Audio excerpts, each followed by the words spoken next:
ang malupit po nito, yung mga problema po na, alimbawa po, paano po sumagot to si Auntie Claire. Tinanong po siya, nagbabala po yung Chinese Embassy. Alam niyo po ba kung bakit tayo problemado? Sa totoo lang po, ang tawag po sa tourism ngayon sa buong mundo, meron pong tinatawag na revenge tourism. Mataas po ang turismo sa buong mundo ngayon, puwera sa Pilipinas. Bakit po? Bakit po may revenge tourism? Kasi ang tagal na tenga ng mga tao eh. Sabik na sabik, yung may mga pera ha. Yung, ha? Yung mga may pera. O nga po, naroon na tayo sa tamad lang ang magugutom. Wala naman pong problema eh. Ang sinasabi ko po katotohanan. Ngayon po pinakamaraming nagugutom. Wala na tayong magagawa kung tamad sila o hindi. Sinasabi ko po ngayon ang katotohanan. Okay, balik po tayo dito sa pinupunto natin. Yung pong pakikipagtagisan natin, nanghuhuli po tayo ng mga nakakahuli tayo ng mga spy, di umano, ng China. Eh yung China po, nanghuli na rin po ng 3 Pilipino na di umano ay spy. Talagang ang tingin sa atin ng China, kaaway na eh. Nagkakahulihan na spy. Alam niyo po, hindi po achievement yung binobomba tayo ng yung ginigipit tayo ng China, no? Tapos kakantyawan nyo si Duterte. Si Duterte kasi may kasalanan. Si Duterte may kasalanan ng bakit lumalala, nagkakaroon ng tensyon tayo sa pagitan ng China. Tahimik tayo ng panahon ni Duterte. Bibili tayo ng mga jet ngayon. Oh.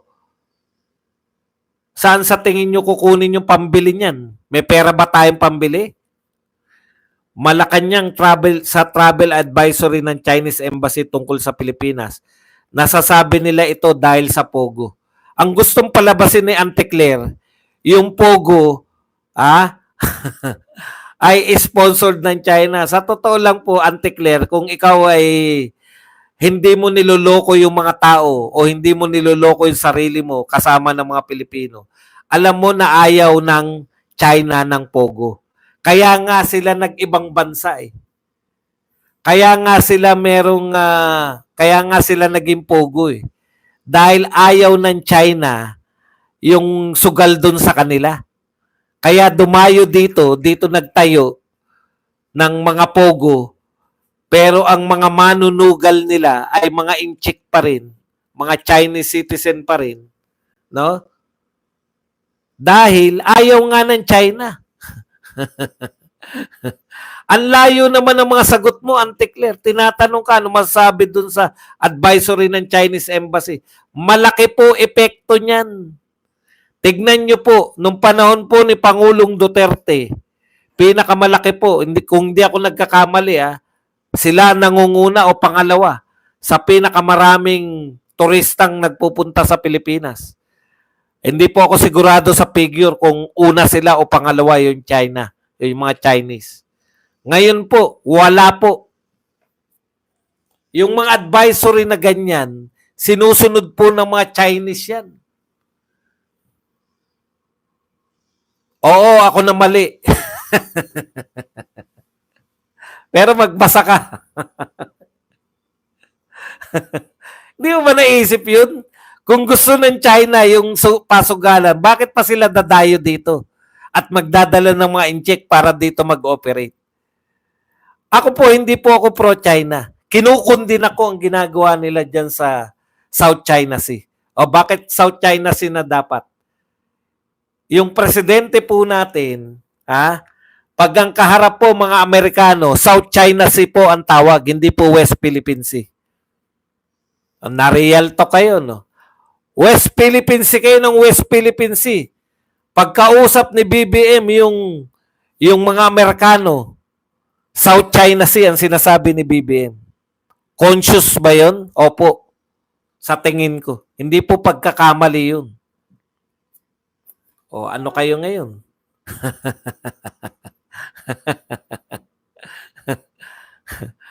Oh, digong ka na naman po. Mamaya ka na kita. Huwag niyo tatanggalin ha. Para may laraon tayo mamaya. Huwag niyo tanggalin. Para magandang tao. Stay put ka lang dyan. Ngayon, eto po, no, real talk po tayo. Ang dami na nating problema. Nakuha pa nating mangialam. Alam niyo po ang China at Taiwan sa mga katulad ni Paul, paalam lang natin, no? Yan po ay isang bansa po yan. Renegade province ang Taiwan.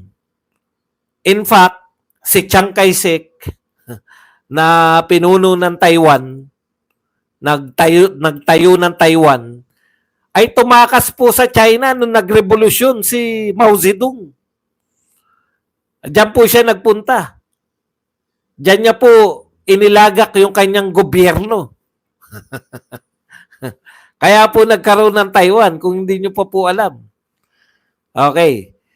Ngayon, so ito po ay internal problem ng mga inchik. Ano po ibig sabihin ng internal problem? Parang pag meron pong probinsya natin, halimbawa po yung Mindanao, sinabi nila, aalis na kami. Halimbawa lang po to. Oh, dapat ba makialam yung ibang bansa kung lulusubin ng AFP yung secessionist sa Mindanao?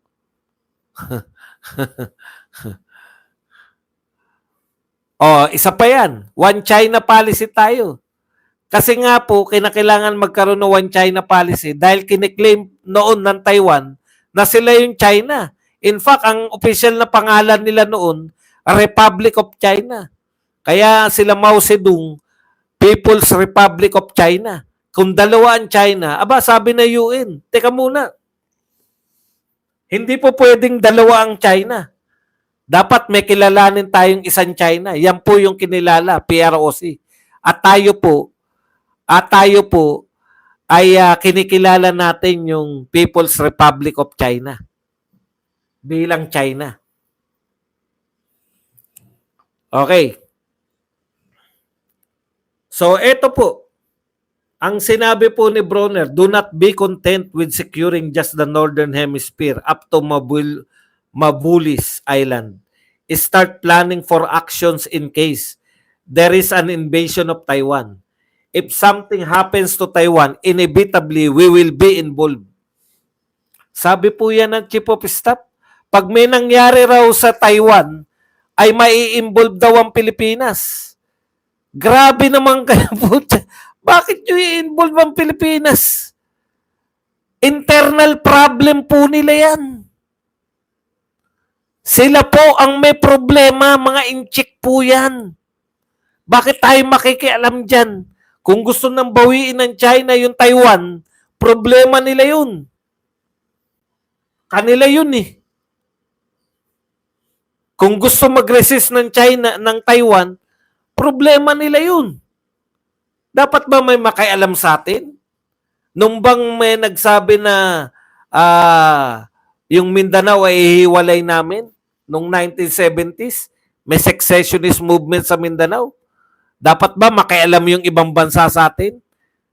Oh.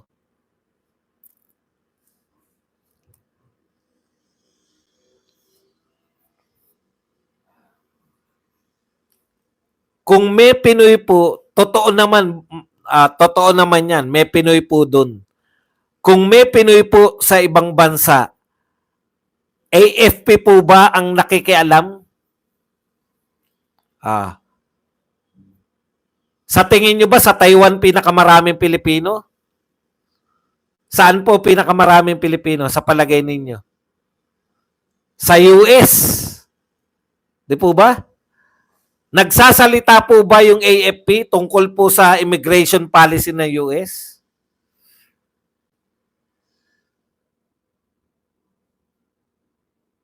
Di ba? Yan yung sinasabi ko eh. Kaya sumagot po tong China. How to solve the Taiwan issue is the Chinese people's own business. And others are not allowed to make decisions. O, dinirekta na tayo, hindi po para sa lahat. We advise the relevant people in the Philippines not to provoke and play with fire in the Taiwan issue.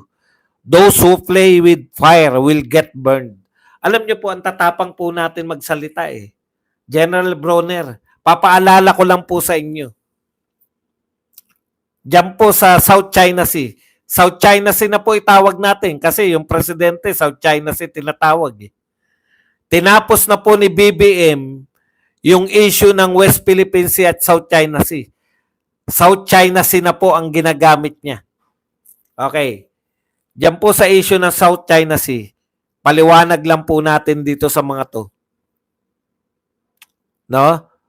Sa South China Sea po, General Bronner, makailang beses na tayong winater cannon ng China. General Bronner, ano pong ginawa ninyo sa AFP? Lumusob ba kayo? Tayo po yung binobomba ng China. May ginawa po ba kayong hakbang?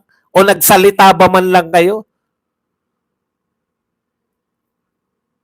Ayaw nyong magsalita man lang. Kasi ayaw nating palalain.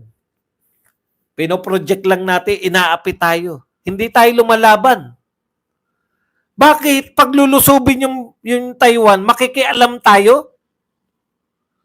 Huwag tayong maglaro ng apoy. Huwag tayong maglaro ng apoy kasi tubig hindi natin kaya eh. Water cannon hindi natin kaya. Wala tayong kakayanan sa water cannon pa lang. Iniitak yung ating yun ang po pinakamalala eh. Initak yung ating mga rubber boat. May nagawa ba kayo? May nagawa ba tayo? Kasi kung may nagawa kayo, putya, isusukan na kayo talaga ng gobyerno ng mga tao. Ang dami nating problema, lalahok pa tayo sa digmaan na hindi naman tayo kasali.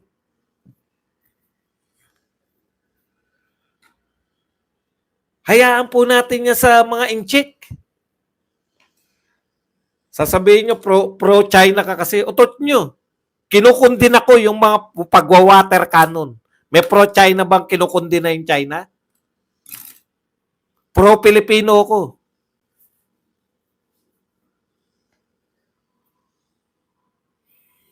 Bronner. Ikaw naman, Bronner. Oh. Alam nyo, Bronner, General Bronner, inchik versus inchik. Kiniklaim ng China na kanila yung Taiwan. Alam nyo ba nagsimula ang Taiwan na kiniklaim nila yung sila ang tunay na China?